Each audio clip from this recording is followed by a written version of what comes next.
निवडणुकीच्या निमित्तानं या ठिकाणी या शिरोळ तालुक्याचा लोकप्रतिनिधी ठरवणारी आणि भविष्याला भेद घेणारी ही निवडणूक आहे।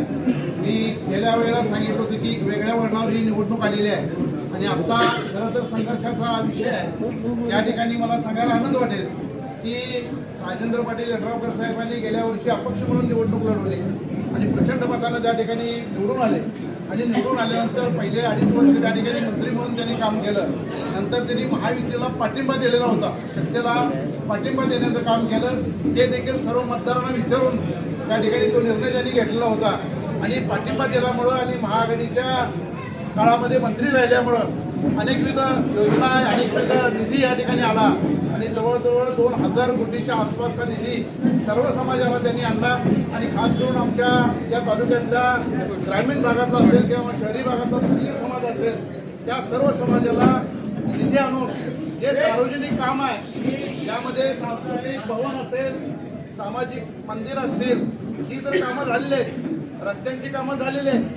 दर्गा असेल, कब्रस्तान असेल किंवा त्या ठिकाणी एखादा हॉल बांधायचा असेल, या सर्वांसाठी निधी आला। हा निधी येऊन देखील थांबला नाही तर मुस्लिम समाजाला कोरोना काळामध्ये जो मुस्लिम समाजावर एक टपका आला होता की हा कोरोना आजार खऱ्या अर्थानं मुस्लिम समाजानंच भारतात आणला। त्यामुळं मुस्लिम समाजाला सर्वच मीडियानी त्यावेळेला वेठीला धरलं होतं, परंतु त्यावेळेला अशा परिस्थितीत देखील त्या ठिकाणी आम्ही ज्या वेळेला त्यांच्याकडे गेलो अडचणीच्या काळामध्ये, जमातीचा विषय होता किंवा आणखीन काही विषय असेल, रात्री 12-12, 1-1 वाजता त्यांना जाऊन आम्ही मदत मागत होतो आणि त्यावेळेला त्यांनी 100% आपल्याला मदत केली होती। आणि त्यानंतरचा मुस्लिम समाजाचा कुठलाही प्रश्न असेल तो त्यांनी अत्यंत तळमळीने आणि जाणीवपूर्वक सोडवलेला आहे आणि ही जी पेरणी होती त्यांची ही भविष्याच्या दृष्टीनं त्या ठिकाणी योग्य होती। आणि आता आज समाजामध्ये काही मेसेज फिरत असतील, सोशल मीडियावर काही जरी होत असेल की महायुतीला आपण पाठिंबा द्यायचा का नाही किंवा मतदान करायचं की नाही, परंतु मला हे सांगायला आनंद वाटेल की या ठिकाणी शिरोळ तालुक्यापुरतं या ठिकाणी राजेंद्र पाटील यड्रावकर हे मुस्लिम समाजाचे चांगले संरक्षक आहेत। या ठिकाणी मुस्लिम समाजावर येणारा कुठलाही अन्याय, अत्याचार असेल किंवा कुठलाही एक प्रकारचं संकट जरी आलं तर छातीचा कोट करून त्या ठिकाणी आपला हा नेतृत्व उभारल्याशिवाय राहणार नाही, याची ग्वाही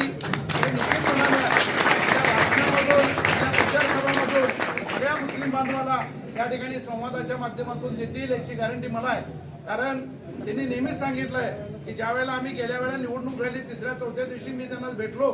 सगळं गाव या ठिकाणी त्यांच्या घरात येऊन सत्कार करत होतं, परंतु मी त्यांना विनंती केली होती की चेअरमन साहेब तुम्ही आमच्या मशिदीमध्ये आलं पाहिजे। आणि या जयसिंगपूरच्या स्थापनेपासून पहिला आमदार त्यावेळेला मशिदीत आलेला आणि त्यांचा सत्कार केलेली ही ऐतिहासिक घटना होती। आणि त्यावेळेला आमदार साहेबांनी एक वाक्य बोललं होतं भावनिक होऊन की ज्या जैन धर्मामध्ये जन्माला आलो जरी असलो तरी मुस्लिम धर्मानं आजपर्यंत आमच्या परिवाराची पाठराखण केली आहे, हे मी कदापि विसरू शकणार नाही। आणि तो व्हिडिओ संपूर्ण तालुक्यात व्हायरल झालेला होता। ज्या माणसाला आपण मदत केली त्या माणसाने इतक्या तळमळीनं ते व्यक्त केलेलं आहे। आपली देखील जबाबदारी आहे की आपण त्या ठिकाणी केलेल्या मदतीबद्दल तितक्याच तळमळीनं त्या ठिकाणी त्यांना निवडून द्यायचं आहे। एक लक्षात घ्या की विकास काम केल्याशिवाय काम करणाराच व्यक्ती प्रत्येक वेळा निवडून येत असतो, हा इतिहास आहे। महाराष्ट्रात 5-5, 6-6, 7-7, 8-8 वेळा निवडून आलेली लोक आहेत, ती कशामुळे आलेली आहेत तर ते कामाच्या जोरावर आलेले आहेत। आणि निश्चितपणानं राजेंद्र पाटील यड्रावकर असेल किंवा त्यांचा परिवार असेल त्यांना जवळजवळ 20-25 वर्ष या तालुक्याच्या जनतेनं वेटिंगवर ठेवलं होतं, परंतु आता हा पर्व जे आहे ते यड्रावकरांचं आहे। इथून पुढचे 25 वर्ष यड्रावकर शिवाय कोणी निवडून येणार नाहीत याची गॅरंटी आपण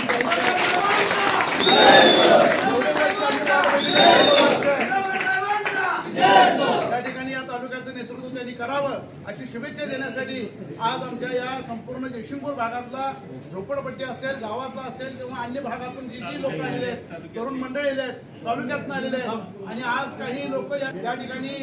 आदरणीय राजेंद्र पाटील यड्रावकर साहेबांना शुभेच्छा देण्यासाठी आणि त्यांच्या विजयाची पताका त्यांनी कायम फडकवली ठेवण्यासाठी या ठिकाणी आलेले आहेत। मी त्यांना आलेल्या सर्वांचं स्वागत करतो आणि या ठिकाणी मरहूम अरुणभाई पठाण आमच्या समाजामधला एक जबरदस्त असा व्यक्ती, कोरोना काळामध्ये सर्वांना मदत करत असताना त्याच्यावर ते संकट आलं आणि त्यातून ते निघून गेले, त्यावेळेला देखील आम्ही सर्वजण राजेंद्र पाटील यड्रावकर साहेब देखील त्या ठिकाणी आले होते आणि फारुकबाईंच्या जाण्यामुळे एक समाजामध्ये पोकळी निर्माण झाली होती, परंतु त्यांचा मुलगा या ठिकाणी बळू पठाण म्हणून त्यांची ओळख आहे, त्यांचं खरं नाव असीम आहे या बाळू पठाण याचं देखील एक वलय आहे, त्यांना मानणारे लोक आहेत आणि वडिलांच्या नंतर देखील त्यांनी चांगलं काम त्या ठिकाणी समाजामध्ये केलेलं आहे. आज ते जाहीर प्रवेश यड्रावकर गटामध्ये करणार आहेत आणि सगळ्या जयसिंगपुरामध्ये इराणी समाज बऱ्याच वर्षापासून आहे. राजीव गांधी नगर, मला मी लहानपणापासून बघतो की राजीव गांधी नगर पूर्ण तयार व्हायच्या आधी त्या ठिकाणी झोपडी घातलेला समाज, त्या ठिकाणी तंबू घालून ते लोक राहायचे आणि तेव्हापासून इराणी समाज यड्रावकर परिवाराच्या पाठीशी आहे आणि त्यामध्ये हैदर इराणी देखील या ठिकाणी आले, ते देखील त्यांच्या समाजाच्या वतीनं या ठिकाणी पाठिंबा जाहीर करणार आहे.